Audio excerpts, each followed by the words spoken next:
점점 더 강렬한 클라이맥스로 향해 가고 있는 코믹 심리 스릴러 사이코지만 괜찮아.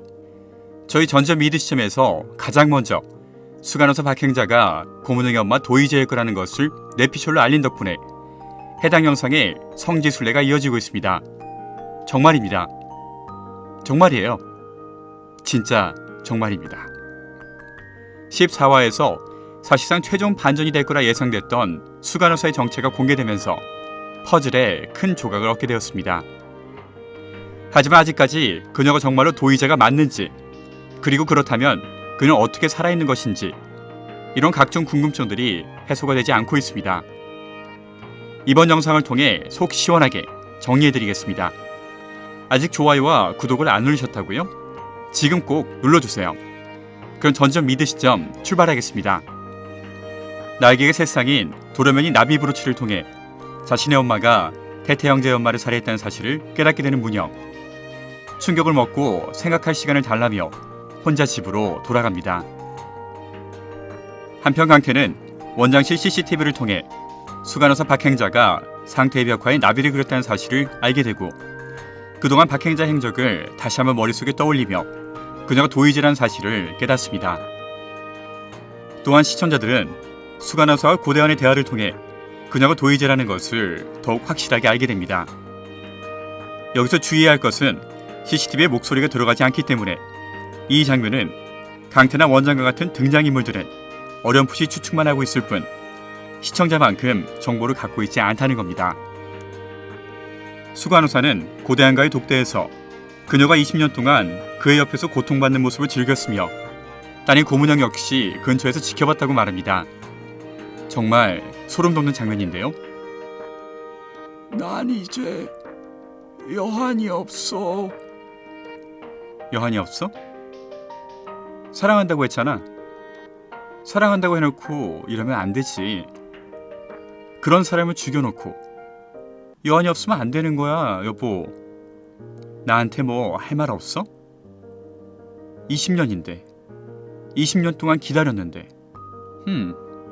아쉽다.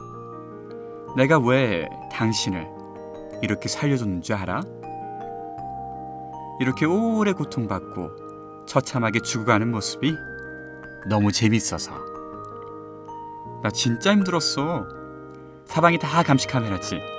오지 않고 눈구렁이는 보통 내기가 아니지. 그래서 나 엄청 스릴 있었다? 안 돼. 안 돼. 설마 우리 문영이. 아, 우리 예쁜 딸 참 잘 컸지. 당신은 몰라. 내가 그동안 옆에서 얼마나 살뜰히 챙기고 지켜줬는지. 이전 영상에서 예측했듯 역시 간호사의 신분에 익숙한 박행자, 아니 도희재는 손쉽게 1화에서 고문영에게 위해를 가한 정신질환자에게 자살을 부추겼던 겁니다. 한편 태태 형제에게 미안한 마음으로 틀어박힌 문영. 강태는 상태를 옥탑방으로 보내고 문영과 남아 그녀의 마음을 풀어주려고 하지만 그녀는 쉽게 충격에서 벗어나지 못합니다. 이때 재수와 상태가 주먹 바꿔 죽을 들고 배달을 옵니다. 상태에게 미안한 마음에 울고 있는 문영에게 상태는 죽을 먹으면 용서해주겠다고 말하고 그녀는 울면서 죽을 먹습니다. 그리고 상태는 문영을 용서해줬다고 강태에게 말하고 강태는 상태에게 자신을 안아달라고 합니다. 재수와 상태가 돌아간 뒤 문영이 집 문 앞에서 동화책 한 권을 발견하는 강태. 문영의 실패작 손아기라는 책을 발견합니다. 내용을 요약하면 엄마에게 모든 것을 받아먹고 보살핌만 받아 스스로 아무것도 할 수 없게 된 아이가 그제서야 엄마에게 용서를 비는 내용입니다. 이 책 뒤에 도희재가 고문영에게 보내는 메시지가 적혀 있습니다. 이 책은 너의 유일한 실패작이었지만 엄마가 가장 좋아하는 책이야. 너도 창작자니까 잘 알고 있겠지? 실패작은 결국 폐기 처분돼야 해. 문영은 엄마를 유인하기 위해 집에 숨겨져 있던 서적마니의 살인 10권 원고를 들고 엄마의 작품을 다뤘던 논계에게 연락하여 상상 이상에서 조만간 해당 원고를 출판할 거라 기사를 냅니다. 강태는 문영의 안전을 위해 이상인 대표를 통해 문영을 다른 곳으로 데려가게끔 하고 상태를 인질로 잡고 있는 도이제를 홀로 맞이하러 저주받은 성 문영의 집으로 향합니다. 떡밥 정리와 뇌피셜입니다. 가장 큰 떡밥이었던 수간호사 박행자가 고문영의 엄마 도이제라는 사실이 이미 공개된 만큼 이번 뇌피셜에서는 시청자들이 가장 궁금해하는 모든 질문에 답해보도록 하겠습니다. 14화에서 대놓고 수간호사 박행자가 도이제라고 공개되었음에도 불구하고 그간 매화 미끼를 던지고 다마의 다른 걸 보여주었던 제작진 때문에 많은 분들이 이를 의심하는 것 같습니다. 사실 흐름을 봤을 때 16화가 마지막 화이기 때문에 뭔가 이런 대단한 반전은 14화가 아니라 다만 15화에서 공개하는 것이 더 적절했을 것 같다는 생각은 저도 듭니다. 하지만 사이코지만 괜찮아가 마냥 스릴러물이 아니라 심리치료물, 힐링물이기 때문에 남은 시간을 주인공들이 치유에 쏟는다고 하면 14화 공개가 그리 나쁜 타이밍도 아닌 것 같습니다. 개인적으로 지금까지 공개된 내용을 바탕으로 오히려 박행자가 도이제가 아니라는 걸 밝히는 것이 더 힘들 것 같기 때문에 실시간 톡방에 올라온 그 이외의 가설들을 간략하게 살펴보고 제가 찾은 증거를 제시하겠습니다. 먼저 박행자가 도이제가 아니라 도이제의 여동생이던가 아니면 과거부터 지켜봤던 팬이란 주장이 있습니다. 사실 이렇게 근거 없이 막 던지는 내용들을 모두 분석할 이유는 없겠지만 지금까지 박행자가 보여준 감정적인 변화를 보면 박행자는 고문영의 엄마이자 고대한의 부인이 맞다고 보는 것이 합리적일 것 같습니다. 짧게 등장하는 모든 장면들은 일관성 있게 박행자의 감정을 보여줍니다. 유선의 환자의 부모가 찾아와 소동을 부린 직후 선별 간호사와의 대화에서 그런 아버지라면 나도 만나기 싫지. 여태 남처럼 살다가 왜 이제 와서? 선별 간호사 네? 환자들 가정사 다 알지도 못하면서 함부로 판단하면 돼 안 돼? 한쪽만 보고 너무 쉽게 판단하는 거 아니야? 부모들한테도 나름의 이유가 있겠지. 이렇게 은근슬쩍 부모인 자신의 입장을 변호했고 갑자기 고대한 환자의 상태가 급격히 악화되고 난 다음 안정실로 옮겨질 때 박행자의 얼굴 표정을 보면 단순히 오래 보살핀 환자가 곧 죽을 거라는 표정이 아니라 가족 중 누군가가 곧 죽을 것 같은 표정을 보여줍니다. 좀 더 버티실 줄 알았는데 마음이 너무 안 좋네. 몇 년간 간호한 나도 이런데 딸은 오죽하겠어. 옆에서 위로 좀 해줘. 이렇게 문영을 보살피라고 걱정까지 해줍니다. 그리고 강태에게 아무 생각 없이 던지는 말에서도 그런 일을 겪었는데도 고 작가가 참 잘 컸네. 이렇게 대놓고 딸을 대견해 합니다. 수간호사 박행자가 도이제가 아니라고 하는 아무런 물질적인 증거가 존재하지 않는 상황에서 그간 꾸준히 보여준 박행자의 일관된 감정 변화는 그녀가 도이제라고 하는 걸 잘 보여주는 또 다른 증거입니다. 그리고 꼼수를 하나 쓰자면 지금 넷플릭스에 올라온 14화를 한글 자막을 켜고 보면 이렇게 대놓고 박행자의 대사에 희재라고 이름이 뜹니다.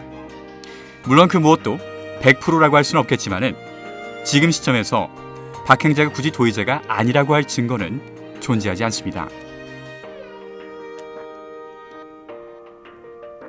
만약 수간호사 박행자가 도이제라고 한다면 우리 모두 궁금한 한 가지 질문이 있습니다. 바로 그건 고문영과 고대한 둘 다 목격한 그녀의 죽음. 도대체 어떻게 살아있는 걸까요? 과거 이미 강태가 왜곡된 엄마에 대한 기억을 바로잡는 걸 통해 심지어 트라우마가 섞여있는 고문영의 어린 시절 기억은 더 정확하지 않을 수도 있다는 것은 분명합니다.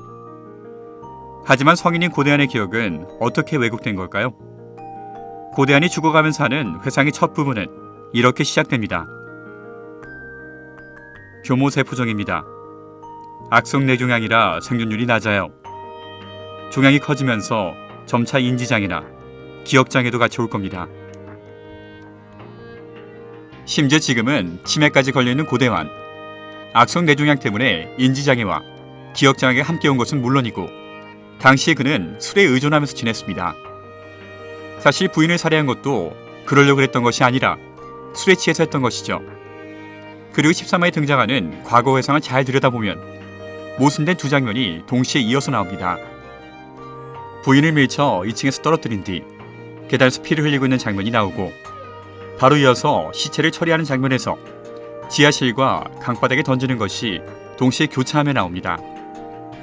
정황상 굳이 강물에 던진 시체를 며칠 동안 창고에 묵혀놓을 이유는 없을 것이고, 문영이 창고에서 피를 흘리는 엄마를 본 것을 기억하는 것을 토대로 아마도 고대한이 아내의 시체를 강바닥에 던진 부분은 잘못된 기억의 가능성이 가장 큽니다. 다음은 강태가 고문영에게 도의제의 정체가 수간호사 박행자라는 것을 말해줄 때입니다. 박옥란 그 환자야? 그래서 그날 나한테 뛰어온 거였어? 아니, 우리 병원 수간호사. 뭐? 박행자. 어제 형 그림에 나비를 그려두고 사라졌어. 그럴 리가 없어. 그 여자가 엄마라고? 아무리 20년 가까이 지났어도 눈, 코, 입을 싹 다 뜯어 고쳤대도 엄마를 못 알아봤을 리가 없어. 너희 아버지도 원장님도 그렇게 오랫동안 봐왔는데 전혀 눈치 못 챘어. 말도 안 돼. 지하실에 나비 브로치도 사라졌어. 분명히 거기 있었는데 엄마가 왔다 간 거야. 아빠 옆에도 있었고 우리 옆에도 계속 있었어. 다 지켜봤어. 다. 가! 분명히 이 부분이 떡밥이라 주장하시는 분들도 있습니다. 물론 고문영이 자신의 엄마를 못 알아본 것은 상식적으로 이상한 일입니다. 하지만 상식은 어디까지나 상식적인 상황에서 통하는 것입니다. 과거 고문영은 자신이 엄마라고 주장하는 정신질환자를 정말 자신의 엄마로 착각한 적이 있습니다. 또한 그렇게 따지면 박옥란 환자도 본인의 엄마와는 전혀 외모와 목소리가 다른데도 불구하고 서슴지 않고 그녀를 엄마라고 의심합니다.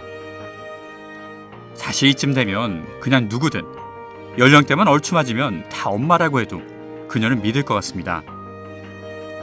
이미 자칭 엄마들의 에피소드를 통해 성형수술의 가능성이 언급되었기 때문에 굳이 박행자가 도의자와 외모가 다른 부분에 대해 세부적인 설명이 나오지 않고 넘어갔다는 것이 제 개인적인 생각입니다. 한국 드라마식 고구마 제조기가 바로 이렇게 쉬운 길을 억지로 멀리 되돌아가는 전개입니다. 만약 원장과 강태가 주변에 수간호사의 정체를 솔직히 알렸더라면 상태가 이렇게 쉽게 수간호사 박행자, 아니 이제 도의제라고 해야 되겠죠? 도의제에게 납치당한 일은 없었을 겁니다. 도대체 왜 이 둘은 주변에 알리지 않았던 걸까요? 원장은 CCTV 영상을 병원 스태프들에게 보여주지 않고 숨기는데요. 이 장면의 대사를 보겠습니다. 로비 계단쪽 녹화 영상이 왜 없지? 그거 어디 보낼 데가 있어서 따로 저장했어. 어디 보내시게요? 있어. 안암간호사 잠깐 나 좀 볼까? 사표철이요? 왜 수간호사님 어디 아프세요?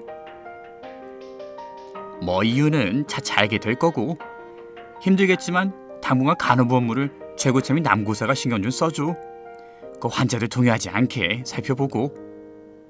예, 알겠습니다. 정신병원인 만큼 이미 각종 불안장애를 가진 환자들로 가득한 공간에서 모든 병원 업무를 총괄로 보던 수간호사가 사이코, 시리얼 킬러였다? 이 정보가 갖는 파급력은 어마어마합니다.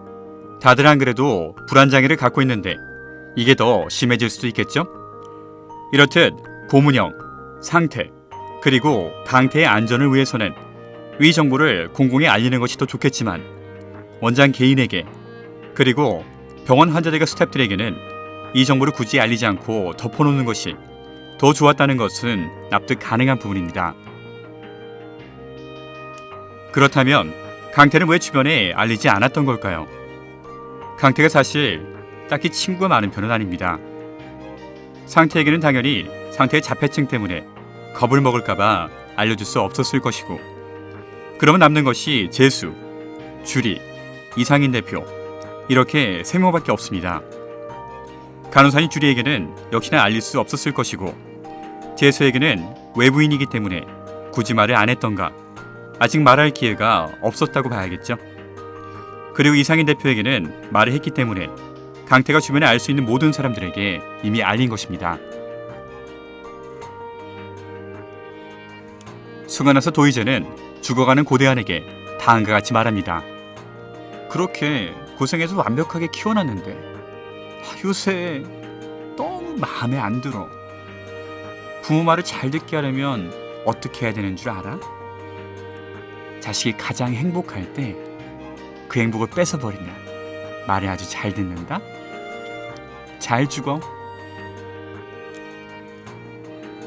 자식이 가장 행복할 때 그 행복을 뺏어버린다라. 문영을 행복하게 만드는 것은 과연 무엇일까요? 단순히 강태랑 연애를 하고 있기 때문에 행복하다고 볼 수는 없습니다. 지금 문영은 어렸을 때 상실한 가족을 다시 얻은 상태입니다. 거실에 걸려있는 가족 사진은 도희재가 안 봤을 리 없겠죠? 솔직히 엄마로서 기분이 아주 나쁘겠습니다. 자기가 멀쩡히 살아있는데 자기를 쏙 빼놓고 웬 외간 남자 2명이랑 세상에서 가장 행복한 표정으로 웃고 있는 가족 사진을 찍었으니까요.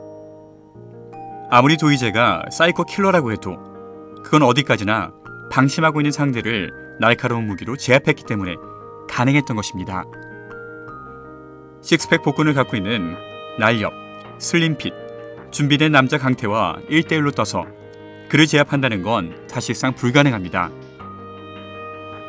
언제나 본회에서 고구마를 제공하고 예고편에서 사이다를 주었던 사이코지만 괜찮아.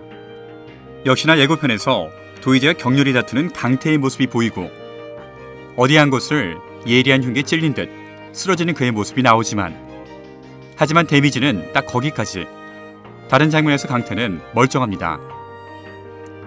강태의 정신적 지주 상태도 그리고 문영도 모두 몸은 멀쩡한 것으로 보입니다. 강태가 멀쩡하고 건강하다면 과연 도희재가 뺏어가는 것은 무엇일까요? 예고편에서 문영이 다음과 같은 대사를 합니다. 연기 그만해. 아픈데 안 아픈 척. 이제 넌 오빠가 아니라 내 앞에 사기 될 거야. 도희재 입장에선 그녀가 숙련된 킬러여서 곰영의 주변인들을 모두 다 죽여버렸으면 좋았겠지만 그럴 수 없는 그녀는 차선책으로 모두의 마음속 깊은 곳에 가시를 박습니다. 상태는 과연 자신의 엄마를 죽인 것이 고문영의 엄마라는 걸 알고 버틸 수 있을까요? 그녀는 과연 얼마나 더 많은 비밀을 품고 있을까요? 고문영 때문에 도희재가 죽인 사람이 몇 명인지 고문영이 알게 된다면? 그리고 강태가 그걸 알게 된다면? 강태는 문영을 동정하기 시작할 것이고 자신도 아프지만 마치 상태 앞에서 그랬듯 문영 앞에서도 멀쩡한 척 연기를 할 수밖에 없을 겁니다. 과연 자존심이 센 문영이 이를 온전하게 받아들일 수 있을까요? 거기 도희재가 문영에게 빼앗아 가는 건 아무것도 모르고 동심을 그릴 수 있었던 순수함과 그리고 아무것도 모르고 어린아이처럼 문영과 강태를 보듬어 줄 수 있었던 상태의 무지함이었습니다. 다른 드라마도 유튜브로 다뤄봤지만 개인적으로 사이코지만 괜찮아는 간만에 진심, 재미있게 보고 있는 드라마입니다. 이 정도로 케미가 폭발하는 존재할 존재 주인공들과 등장인물 모두의 미친 연기력 그리고 진짜 별거 아닌데도 순간순간 울컥하게 만드는 깊이 있는 대사. 다 큰 남자가 드라마를 보다가 울면 흉하기 때문에 본방을 보고 나중에 한 번 더 혼자 숨어서 보곤 했습니다. 지친 일상으로부터 힐링을 받을 수 있는 몇 안 되는 드라마 사이코지만 괜찮아. 이쯤 되면 다들 강태랑 문영 꼭 맺어줘야 하는데 하면서 애타게 볼 타이밍입니다. 역시나 실시간 톡방을 보니 왜인지는 알 수 없지만 희대 새드 엔딩을 보여주었던 미스터 선샤인을 언급하며 새드 엔딩이면 어떡하느냐 우려의 말이 나오고 있습니다. 미스터 선샤인이 같은 TVN 드라마이긴 하지만 아니 작품의 결말을 예측하려면 연출과 극본이 누구인지를 봐야지 왜 애꿎은 채널을 봅니까? 사이코지만 괜찮아를 연출한 박신우 PD의 대표작은 드라마 질투의 화신 남자친구가 있습니다. 극본을 맡은 조용 작가는 2018년 1월 종영한 KBS2 드라마 저글러스를 집필한 바 있습니다. 이 세 작품의 공통점은 바로 모두 해피엔딩으로 끝났다는 겁니다. 지금까지 모든 등장인물들의 문제가 하나씩 등장했고 또 그들이 치유되어 일어나는 장면을 보여주었던 사이코지만 괜찮아. 도희재가 던진 마지막 칼날마저 고문영과 강태 그리고 상태가 넘어야만 하는 하나의 시련이 아니었을까요? 이번 영상은 예고편에 공개된 강태의 명대사와 함께 마치도록 하겠습니다. 딸이 작품이야? 포기해. 당신이 꿈꾸는 그 역같은 엔딩은 절대 안 와. 잘 들으셨죠? 당신이 꿈꾸는 허니 캔디 엔딩은 절대 안 온답니다. 재미있게 보셨다고요? 좋아요와 구독을 눌러주세요. 전전 미드 시점 라이언 킴이었습니다.